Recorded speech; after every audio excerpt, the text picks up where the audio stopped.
So is something profoundly wrong with our foreign policy? Joining us now, the Foreign Minister Salman Khurshid. Mr. Khurshid, would you like to respond to those remarks by Arun Jaitley, basically implying that there was something systemically wrong? We were not respected perhaps as a nation in the manner in which we would like to be. Well, I'd be very happy to respond to that if Mr. Jaitley would only say which country, according to him and according to his standards and his understanding of diplomacy, is respected in the world today. People are at war. The French troops in the Air Force is in a war in Mali. The Americans are planning an early exit from Afghanistan. There are all kinds of things happening in different parts of Africa. Which country would Mr. Jaitley want us to emulate in terms of foreign policy? There is a difficult world today, and a difficult world is contributed to by some very difficult people, particularly short-sighted people, and you know who I mean. And therefore, foreign policy in these times has to be worked very carefully and has to be implemented very carefully, and we are trying to do that. We are not policemen of the world. We are not here to reorder the world. We are here to be good friends, supporters in times of crisis, and a country that believes in freedom and enjoys relationships which are based on equality and in freedom. And I think if someone can't understand this, then perhaps what we need is very special classes to educate them. Mr. Jaitley also said that the resolution in Pakistan is an official statement by the entire polity of Pakistan endorsing the terrorist attacks. Would you agree with that statement? Well, I think that's probably that's taking it a little bit too far. We don't know how many people were present in the House when that was moved. It wasn't moved by the government. It was moved by a person who heads a committee on Kashmir, and I would imagine somebody in Pakistan Assembly who heads a committee on Kashmir wouldn't have very much else to say. But be that as it may, if it's a unanimously endorsed resolution passed in the House, irrespective of how many members were in the House at that time, we take it seriously, and that's the reason why we responded seriously. And so part of that response has been the hockey series with Pakistan being cancelled. Apparently the environment is not right. Once again, sir, it's sporting relations which get hit first. A lot of sports fans on both sides of the border would disagree on that. Be that as it may, is this the first step of several steps that you intend to take against Pakistan? Well, I don't think that we should see our relationship with Pakistan in a fixed time frame of 1 day, 1 week, 1 month, or even 1 year. It's an evolving relationship. We factor in improvements in the ambience and the atmospherics. We factor in also issues that have caused hurt to us or caused concern or stress to us. And keeping all that in mind, and the overall objective that we want to have stability and peace in our region, and that India must be seen and is seen in the world as a responsible country that doesn't get provoked by actions of others which are perhaps initiated to try and distract India from its larger purpose. I think all that has to be kept in mind, and you there are in the media are there for to keep us under constant scrutiny. We share things with you which we believe will help the national cause, and we do hope and urge you to continue helping us in the national cause. Mr. Khurshid, let's talk about the Italy situation. The Supreme Court has said that the Italian ambassador cannot leave this country. There is, of course, the Vienna Convention, and we are told now that the government has put a lookout notice, in a sense, at various airports. Will the government actually physically prevent the Italian ambassador from leaving India if he chooses to leave? I don't think we should be answering hypothetical questions on sensitive matters. The Supreme Court was approached by the Italian government. The Italian government and the ambassador, on behalf of the Italian government, gave a very solemn guarantee to the Supreme Court, and I assume the Italian government will, in response to the Supreme Court's query and notice, go back and explain to the Supreme Court what it has done. And therefore, there is no coercion. The Supreme Court has only given a 2-day notice. The heavens will not fall in 2 days. Even if he wanted to leave surely he would take a little time to leave. So I don't think we should go into the hypothetical questions about what would happen and how that would violate or not violate the Vienna Convention.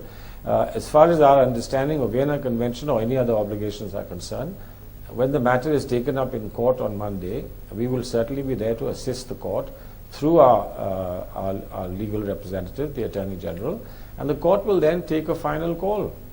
Sir, the Vienna Convention says the person of a diplomatic agent shall be inviolable. He shall not be liable to any form of arrest or detention. I know you're a lawyer as well, sir, and this is some sort of a precedent as far as Indian foreign policy is concerned. The Supreme Court telling a foreign ambassador, look, you cannot leave our country. You are bound to follow the orders of the Supreme Court. And yet, India is one of the most fundamental international players. The Vienna Convention is the basis. We don't know. So, isn't there? It's difficult. We don't know what the Supreme Court intends to do. The Supreme Court has simply said somebody came to us and he was here and he gave us this guarantee. Would you please convey to him that he should not leave and come to us and explain to us what guarantee he gave? What's wrong with that? That's not detention. So, I mean, heavens don't fall in 2 days to go back to the very court that the Italian government had approached for getting the relief that they got. And if the court then continues that engagement to say, can you please tell us now why have you changed your mind and why have you departed from what you promised us? That's not detention. That's not violation of any convention. That's not even violation of normal human courtesy. And I think everyone owes this to the court as well to go back and explain. We heard something like this was happening, or we were informed. Therefore, we felt obliged to tell the court, which is what we did. You've spoken in the media already on this, and you've said that there will be some sort of action. The Prime Minister has spoken about this. He's not specified what that action will be. It's a wait and watch position as far as you're concerned. You're waiting to see what happens in court. Having said that, and assuming that there will be some action, is it fair to assume that the least that will happen is that our diplomatic status in Italy will be degraded? We will bring down the status of our mission, of our diplomatic mission in Italy. You can assume anything you like, but it's not for me to say anything till such time as we've taken a call, taken a decision, and then, of course, we will inform the world through you, through the media, that we've taken that decision. But to take it tonight on the channel would be very difficult for me. We would, obviously, in the right time, given the information that we get from the court, finally decide what we need to do. So you haven't there has been no decision so far at all? I mean, there is no broad sort of avenue that you're pursuing in terms of dealing with Italy so far? There is no decision that we've taken, that we have reached to the stage of announcing. Okay. When we announce that decision, you will know. Just one or two more questions on this. Bilateral trade with Italy, the Italian ambassador says, will likely go up to 15 billion by 2015. It currently stands at 8.5 billion. Is this something that India needs to also consider, that yes, there has been a diplomatic fallout over here of the highest order, but there are other exchanges and economic exchanges between an important Western power in India as well? Well, obviously, you don't take decisions in a vacuum. You factor everything in. You look at implications, you look at future prospects, you look at the past experience, you look at the intensity of relationship you have, you look at the attitude that other countries will take, and then you finally decide. And any decision of this nature involves sacrifices as well. You make a point, but if you have to make a stand on a principle, then you have to be ready to pay a price for it. So these are issues that we will decide when we get to that point. It's not to be decided tonight. At present, this is work in action, work in progress.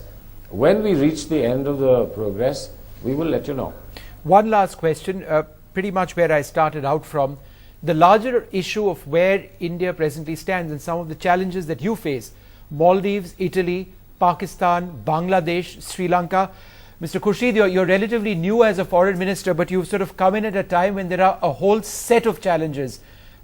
Is it very, very difficult for you at this stage to lead India to what people believe should be its position as a regional power, as a strong international player. Hasn't that been threatened or challenged? You don't become a regional power unless you have unless you have confidence in yourself. You don't become a regional power simply because you go to Parliament and scream your lungs out. You become a regional power when you work hard, you put your heads together, you decide what the moral leadership the world requires and how you will provide it, and then you need your people behind you. I think it's very important to be a power or be a country which has a dominant presence in the world, that your people stand by you. And it's important that people understand that international politics is never necessarily the same as domestic politics. We will have to learn to rise above domestic politics sometimes and look at the larger national interest in which the light of which we will then be able to see our role in the world, and in return the world will then see us as having a dominant role. All right, Mr. Khurshid, thank you so much for speaking to us this evening.